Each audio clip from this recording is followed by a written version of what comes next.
నాన్న బండితి బాబోయ్ తాగున్నా బండి తీయకూడదు. మందు తాగి బండే కాదు నాన్న, ఓటు కూడా వేయకూడదు. మందుందా?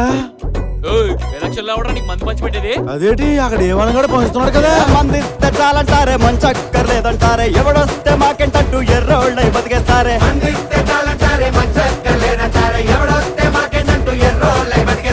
ఒడ్లన్నీ గతుకుల పాలే ఊరంతా చీకటి పాలే, రేషన్లు